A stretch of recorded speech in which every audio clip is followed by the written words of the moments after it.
So, like we love to do here on this channel, we're gonna have to take a good old look at Grace Randolph's a snippet of a review, not the whole review, not the whole review. Crack House. I know. I'm not gonna. I'm not that one. That's brilliant. I'm not gonna make you suffer through the whole review. All right, I'm not. This was shared by Bleeding Fool over on Twitter, and I saw it. And I like Bleeding Fool. I don't know anything about them, but they share my stuff every now and then. And to me, they follow good, me. Yeah, they're good dudes, or whatever they are. Who cares? But they're good, and they shared this, and I saw it, and I was like, you know what? That's brilliant. So if I were you, ladies and gents, give Bleeding Fool, not Bleeding Cool, Bleeding Fool, a follow over on Twitter and tell them H sent you from the Hcast. But we're going to take a look at Grace Randolph, the thing that they shared, because it's absolute gold. This is 2 minutes, and it says it all. Over to you. Let's play it. You got it. There is absolutely nothing to hate about this movie. Absolutely nothing. If anyone hates on it, again, that's a commentary on themselves. As for race-bending Ariel, I continue to stand by my comments that you can't have all these Caribbean musical numbers and a white Ariel. Here, they did shoot in Italy. All over the end credits, they're like, we're in Sardinia. And I'm like, it must be very pretty there. And I wish they hadn't done that because it's going to give fuel to the haters. That really sucks. But anyway, maybe they wanted like the fairy tale element to the wide shots of the castle.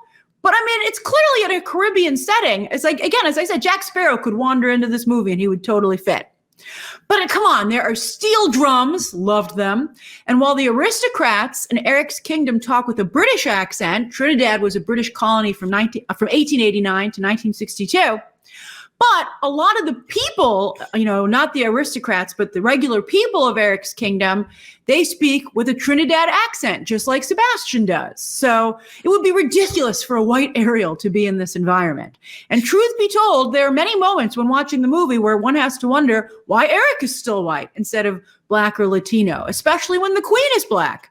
It's sort of explained. There's kind of a mystery there, which they never really solve, maybe in a sequel. But also, after I was watching, I'd say maybe 2/3 in, I was like, this is interesting because by keeping Eric white, you're kind of underscoring that a human and a mermaid's romance has similarities to an interracial romance. So I do think that tracks. I think that tracks. But you know what? These things are all very subtle points. This is not a preachy movie whatsoever. It is there to entertain and sweep you off your feet, to remind you of the 1989 classic, but also bring you that Disney magic in its own right. So again, there is nothing to hate about this movie. You'd have to work at hating it. But unfortunately, we know that some people will. But it's engineered to be a crowd pleaser, and I think it is. Fucking racist. Wow. Racist Randolph. Having a white dude with a mermaid, that's the equivalent of an interracial relationship. Fucking Grace Randolph, could you be any more racist, you fucking dipshit? Unbelievable. The thing is, realistically speaking, like Ariel is a mermaid that lives under the sea. There's very little sunlight down there. Anybody who's seen like cave people, monster movies, or actual real life creatures deep into the sea, they're like translucent or white, or there's very little dark pigmentation down there.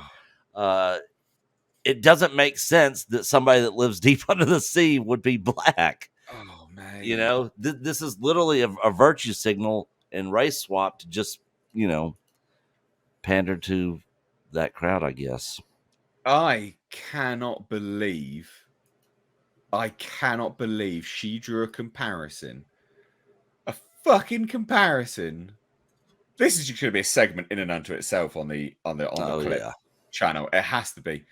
She drew a comparison of an interracial relationship between a white dude and a mermaid. Yeah.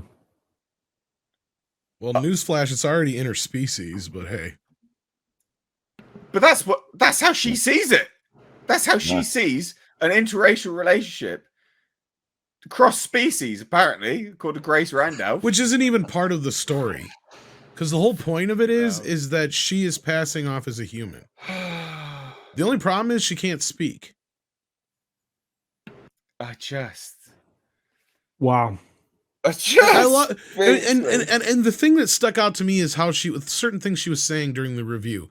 There is nothing bad about this movie. That is the most bullshit, fucking thing I've ever heard about a movie in my life. No, there's no movie that's that perfect outside of Jaws. Yeah. Or Terminator 2.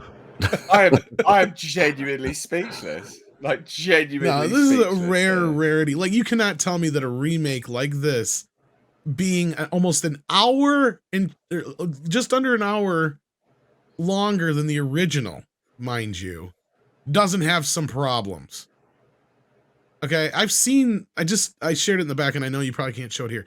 I've seen 2 of the clips from the music scenes now. They make me want to barf. The water VFX are horrendous. It's all CGI. Yeah. Even the people parts. Like, I don't even think she's real. No, it's awful. It's really bad. And the voice they got for Sebastian, oh my God. That's my favorite character from the original. Flounder looks like a dead fish. Yeah, Flounder looks like a dead fish. You've got to try and hate this, all right? And apparently, no, I don't have to try too hard. The fact that they filmed it in Italy is just going to give fuel to the haters. What's wrong with Italy, Grace? What are you on about? No one's going to look at that and go, "Well, they filmed it in Italy." Fuck it. Hate it. What is she? She's. I love this recurring segment. What dumb thing Grace said.